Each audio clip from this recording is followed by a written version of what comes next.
নমস্কার। খবরের অন্তরালের খবর নিয়ে ক্যালকাটা ডায়ালগস থেকে মনোজ দাস বলছি। বিশ্বের ভূ রাজনৈতিক মানচিত্রে দক্ষিণ এশিয়া এখন এক নতুন গ্রেট গেমের রঙ্গমঞ্চে পরিণত হয়েছে। 2025 সালের সেপ্টেম্বরে বাংলাদেশে মার্কিন সেনা এবং মিয়ানমারে ভারতীয় সেনাবাহিনীর যুগপৎ উপস্থিতি এই প্রতিযোগিতার সর্বশেষ অধ্যায়। এই সৈন্য সমাবেশ কোনো বিচ্ছিন্ন ঘটনা নয়, বরং এটি একটি বৃহত্তর ভূ রাজনৈতিক শক্তি প্রতিযোগিতার অংশ, যেখানে আমেরিকা, চীন ও ভারত বঙ্গোপসাগরের নিয়ন্ত্রণ এবং মিয়ানমারের দুর্লভ খনিজ সম্পদের দখলের জন্য প্রতিদ্বন্দ্বিতা করছে। শুরুটা করেছিল কিন্তু চীন তার বেল্ট অ্যান্ড রোড ইনিশিয়েটিভ প্রকল্প দিয়ে সারা পৃথিবীকে তার অর্থনৈতিক, রাজনৈতিক ও সামরিক জালে ধরে নিতে চাইছে। আর সেই চ্যালেঞ্জের মোকাবিলায় এখন নেমে পড়েছে আমেরিকা এবং দক্ষিণ এশিয়ায় তার দখলদারি বাড়াতে আজ বাংলাদেশে এই জিনিস চলছে এবং মিয়ানমারেও। 2025 সালের সেপ্টেম্বরে প্রায় 120 জন মার্কিন সেনা চট্টগ্রামে অবতরণ করেছে বিশেষ যুদ্ধ বিমানে, এবং তার আগে থেকেও কিন্তু আমেরিকার সৈন্য ঢাকা, চট্টগ্রামে ছড়িয়ে ছিটিয়ে রয়েছে। এই যে চট্টগ্রামের রেডিসন ব্লু হোটেলে এই সেনাদের যারা চট্টগ্রামে আছে তারা অবস্থান নিয়েছে, কিন্তু তাদের নাম হোটেলের অফিসিয়াল রেজিস্টারে নেই। অর্থাৎ তারা এসছে যে তার কোনো ডকুমেন্ট তারা রাখতে চায় না। তাহলে ডকুমেন্ট বিহীনভাবে যারা আসতে চায়, থাকতে চায়, তাদের উদ্দেশ্য যে সহজ নয়, সৎ নয়, সেটা তো বোঝাই যায়।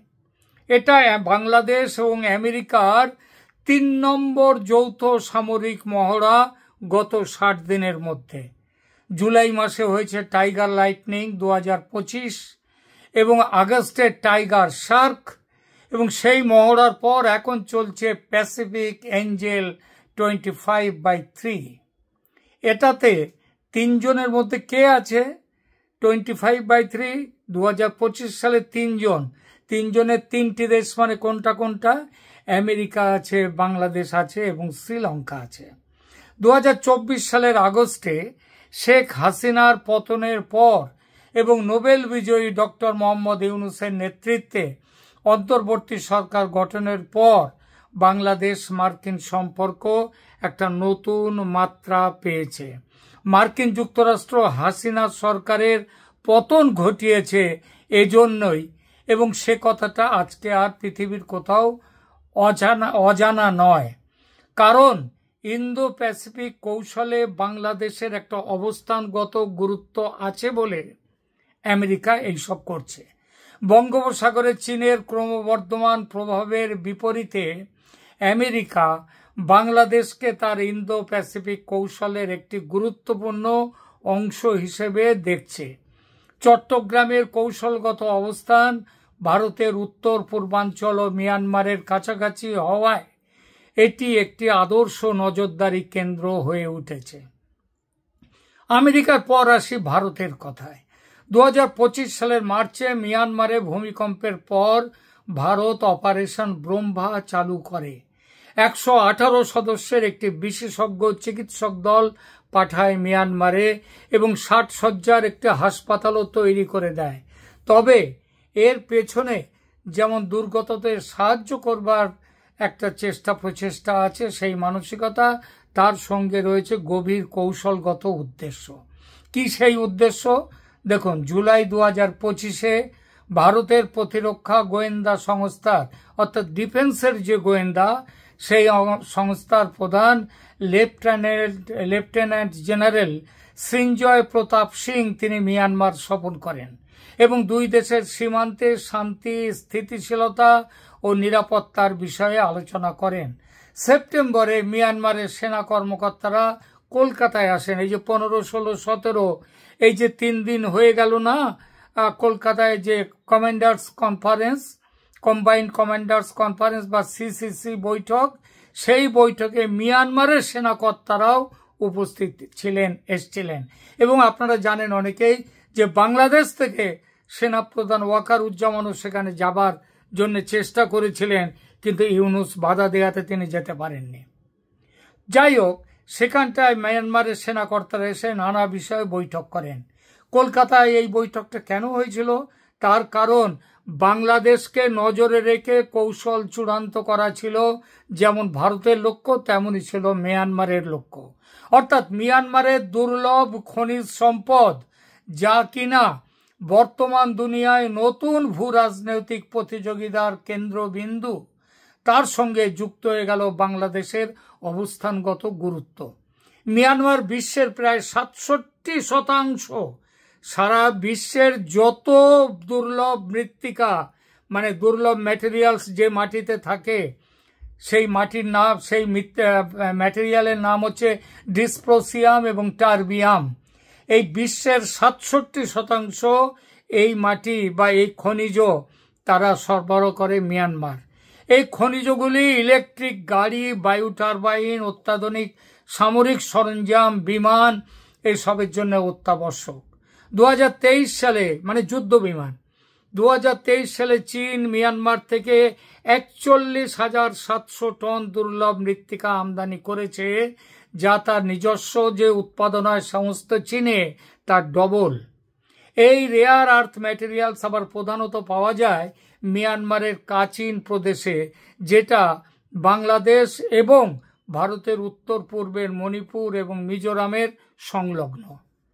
কাচিন স্বাধীনতা সেনা বা KIA 2024 সালে বিশ্বের অর্ধেক ভারী দুর্লভ মৃত্তিকা উৎপাদন হয় যে এলাকায়, সেই এলাকা দখল করে নেয় এবং এর ফলে চীনের সরবরাহ ব্যাহত হয় এবং দামও বৃদ্ধি পায়। আমেরিকার দৃষ্টি কাচিন প্রদেশের এই খনিজের ওপর। বঙ্গোপসাগরে ঘাঁটি গেড়ে চীনকে নিয়ন্ত্রণ করার এবং সেই সঙ্গে পার্বত্য চট্টগ্রাম, বান্দরবান অংশ, যেসব মিয়ানমারের রাখাইন ও কাচিন প্রদেশের অংশ ও ভারতের মণিপুর ও মিজোরাম রাজ্যের অংশ যুক্ত করে নতুন এক খ্রিস্টান ইহুদি রাজ্য নয়, আলাদা রাষ্ট্র তৈরি করে পাকাপাকিভাবে বসে যাওয়ার প্ল্যান আমেরিকার। আর এই জন্য সেন্ট মার্টিনস আইল্যান্ড তাদের কাছে এত গুরুত্বপূর্ণ। বাংলাদেশের একমাত্র প্রবাল দ্বীপ সেন্ট মার্টিন বঙ্গোপসাগরের নিয়ন্ত্রণের জন্য একটি অত্যন্ত গুরুত্বপূর্ণ জায়গা।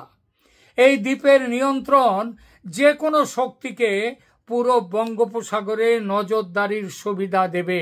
বলা বাহুল্য, ভারত যেমন আমেরিকার এই পরিকল্পনার ঘোর বিরোধী, তার নিজের নিরাপত্তা ও সার্বভৌমত্বের জন্য, তেমনি চীনের স্বার্থ বিপুলভাবে ক্ষতিগ্রস্ত হবে আমেরিকার এই প্ল্যানে, যদি বাংলাদেশ এই দ্বীপটি সেন্ট মার্টিনস আইল্যান্ড এটা যদি আমেরিকাকে দিয়ে দেয়।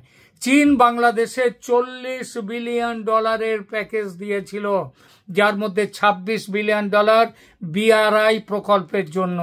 পদ্মা সেতু, মেট্রো রেল, কর্ণফুলী টানেল সহ গুরুত্বপূর্ণ প্রকল্পগুলি চীনের সহায়তায় নির্মিত, যদিও মেট্রো রেলে ভারতেরও সহায়তা আছে।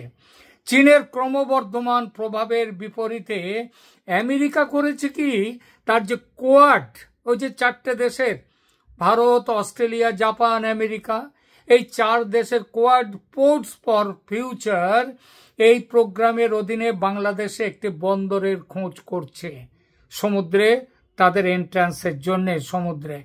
এর উদ্দেশ্য হলো বঙ্গোপসাগরে আমেরিকার উপস্থিতি নিশ্চিত করা। আর সেজন্য চট্টগ্রাম বন্দর দখলের সব ব্যবস্থা করে ফেলেছে আমেরিকা। সেখানে সৈন্য আনছে, সেখানে অস্ত্রশস্ত্রও আনছে। তাহলে দাঁড়ালো কি? দাঁড়ালো মিয়ানমারের দুর্লভ খনিজ সম্পদ, বঙ্গোপসাগরের প্রাকৃতিক গ্যাস এবং বাণিজ্য পথের নিয়ন্ত্রণ নিয়ে তীব্র প্রতিযোগিতা চলছে আমেরিকা, ভারত ও চীনের মধ্যে। মনে রাখতে হবে, ভারতের 40% বাণিজ্য চলে কিন্তু এখান দিয়ে। ভারত ও চীনের মধ্যে এই প্রতিযোগিতা চলছে, তিনজনের মধ্যে। আমেরিকা তাই ঘাঁটি গেড়েছে পার্বত্য চট্টগ্রাম সন্নিহিত ও মিয়ানমারের রাখাইন সংলগ্ন এলাকায়, এবং ভারত তার দখল কায়েম করতে সেনা পাঠাচ্ছে মিয়ানমারে, আমেরিকাকে দেখিয়ে দিতে যে শুধু তুমি নও, তুমি যা চাইবে সেইটা হবে না, আমরাও আছি।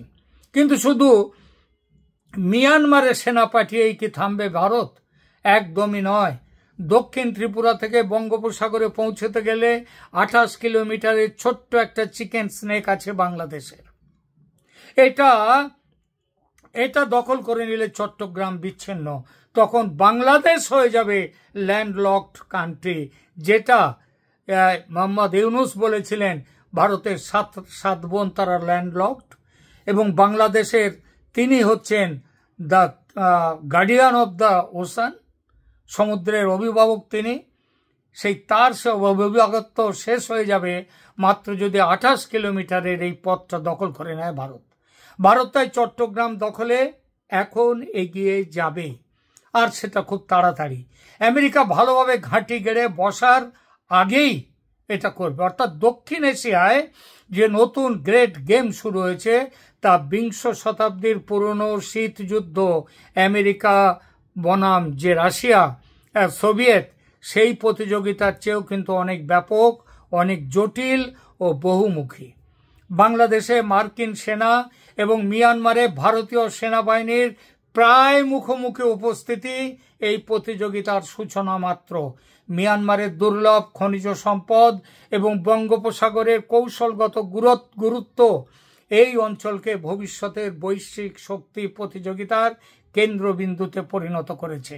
এই পরিস্থিতিতে বাংলাদেশ ও মিয়ানমারের মতো দেশগুলো চ্যালেঞ্জ হওয়া উচিত ছিল যে কিভাবে এই বিভিন্ন শক্তির সাথে ভারসাম্য রক্ষা করে নিজেদের জাতীয় স্বার্থ রক্ষা করা যায়। এই কাজটা কিন্তু খুব ভালোভাবে করেছিলেন শেখ হাসিনা।